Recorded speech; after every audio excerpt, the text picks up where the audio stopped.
up? How y'all doing today? And today I'm gonna be reviewing Star Wars: The Force Awakens. So I was with my good friend Christian when I saw this movie. Smell your ups. It's a camera. I've been really excited to review this movie, guys, and was my most anticipated movie of, I think, this decade, actually. Ladies and gentlemen, here is my review for Star Wars: The Force Awakens. A great movie. Fantastic. Oh my god. Nerdgasm movie. That movie went way up my expectations. I mean, I didn't have low expectations for this movie at all. I had pretty high expectations for it, and it just went up there, and it just was fantastic. I mean, the movie's got issues. We'll talk about that in later. But yeah, I can't rank this movie, guys. I think right now it's probably the second or third best Star Wars movie out there. But I have to go see this again. I might go see this tomorrow or Saturday. I think, I don't know what's going on, but I want to go see this movie. It is great. It is wonderful. It is fantastic. And I truly do recommend that you guys go see this movie. It'll be worth every single penny. Of course it is. It's Star Wars. Enough marketing already. And these actors did such a great job in these movies. With such great characters. They're so interesting. Finn, an interesting characters. Great hero in the movie. Although he's not really a hero. It's kind of like, I think more like Rey is the hero in this movie, but everybody gets their showtime in this movie, and I think Harrison Ford, aka Han Solo, is like the main star of this movie, and it was just I need a deep breath. It was just such an awesome movie. Bet way 10 times, 1 million, billion, infinity times better than the freaking prequels. I hate them so much, and it's just, it's got everything that the prequels lack. Great humanity, great characters, great lightsaber battles. I mean, some of the lightsaber battles were good in the prequels, but they just didn't feel real. This one, the lightsaber battles in the Star Wars, The Force Awakens, just feels real. With like, it has a like, you actually feel like the swords being like really big and stuff, and it has like a cool sound when the lightsabers come out. It just feels so real. Like, they're gonna die. That person's gonna die if that lightsaber hits him, or cuts his head off or whatever, or stabs him. But yeah, whoa. Oh my god. Also, I want to say that the second half of this video will have spoilers. I will warn you that.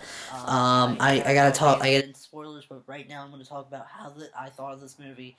Great characters. Oscar Isaac is underused in this movie. He is a great character. I think he plays Poe Dameron or whatever. I don't know, but he was a great character, and he had he was just very charismatic in this movie, and he was just really underused. He's not in this movie as much at all. He's more in the first act and then in the last act. That's pretty much it.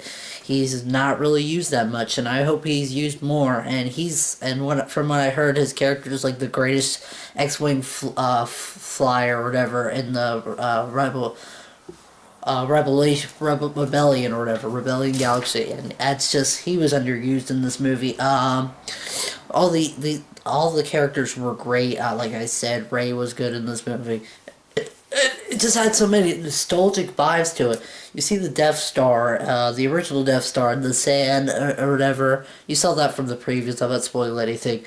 And you see the original characters. Such as, obviously, you guys knew what these people were going to be in the film. They even, and if you didn't know that, just look it up. They said that they were going to be in here. They have Han Solo, Princess Leia, Chewbacca, Luke Skywalker, all those people are in the film. I'm gonna tell you though, this movie, the villain in this movie is great. I thought he was just gonna be like another Darth Vader, but he is great. Adam Driver does a great job with his acting in this, and he has emotional problems in this movie. Kylo Ren, he won't really think of him as necessarily the bad guy, even though you kind of hate him a little bit because he's just so evil. He just has emotional problems, I guess, and he doesn't know what side to choose. He's confused, I'm guessing, and stuff. And there's a lot of unanswered questions in this movie, which we'll get to later. I guess it just leaves you hanging, just kind of like original Star Wars movies did, like when Yoda and when in Star Wars: The Empire Strikes Back, when Yoda said, when Obi-Wan Kenobi said when Luke Skywalker left to save Princess Leia and Han Solo from like the planet where Yoda lived on, when Obi-Wan Kenobi said he's our only hope, and then Yoda said no, there's another hope, and that left a lot of audience on a cliffhanger, and obviously that would turn out to be, I think, Princess Leia after that to be the other hope. But yeah, there's a lot of unanswered questions in this movie, and uh,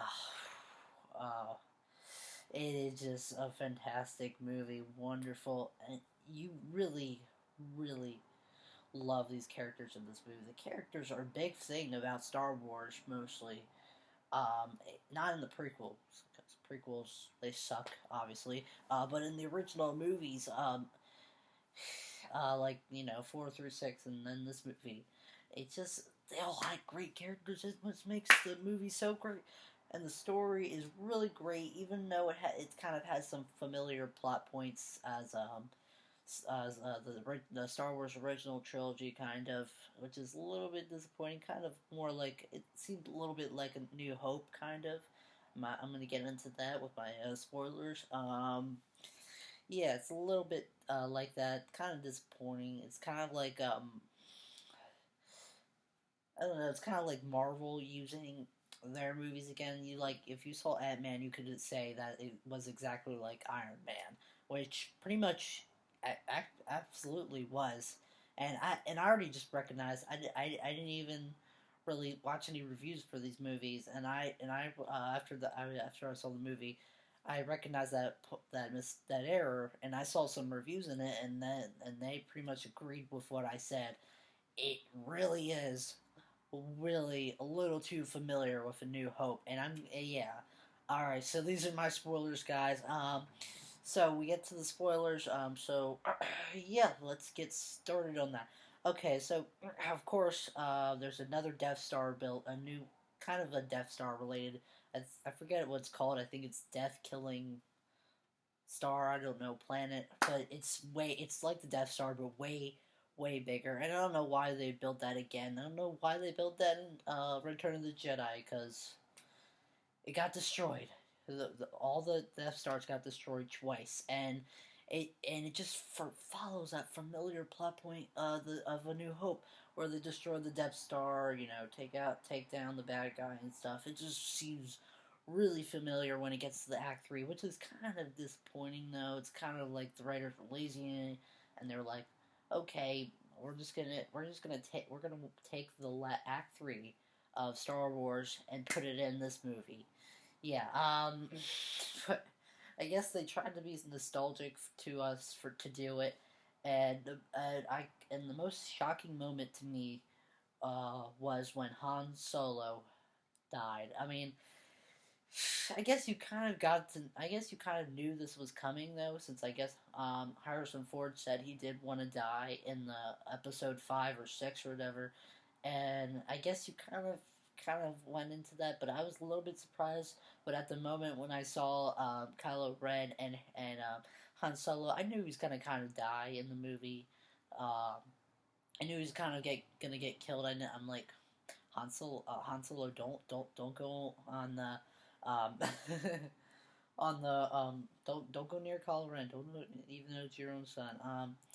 Yeah, I knew Han Solo was gonna die. Obviously, it's a very upsetting plot point. It's kind of like seeing You know, it's just it shocked me still. I kind of knew it was gonna happen, like when Han Solo approached Kylo Ren in this movie. But yeah, BB-8 is like an awesome droid, my favorite droid character of this movie, of the Star Wars universe so far. And I kind of felt bad for it. I kind of, I kind of, cried a little bit. I'm gonna admit that. I laughed, I cried, for during this movie. This movie made me bipolar, kind of. Yeah, this made me sad. I've kind of felt sad for R2D2 because his friend Han Solo was like Chewbacca to Han. His friend Luke Skywalker was like Chewbacca to Han Solo, and he just misses him and stuff. That was kind of sad, and it just really is a perfect movie. And I want to thank you, J. Abrams. You did a great job. Awesome job. I'm gonna give Star Wars: The Force Awakens an A. And thank you guys for watching my review, and definitely go check out the movie if you have not seen it, which I'm pretty sure most of you have. So yeah, guys, thanks for watching, and peace.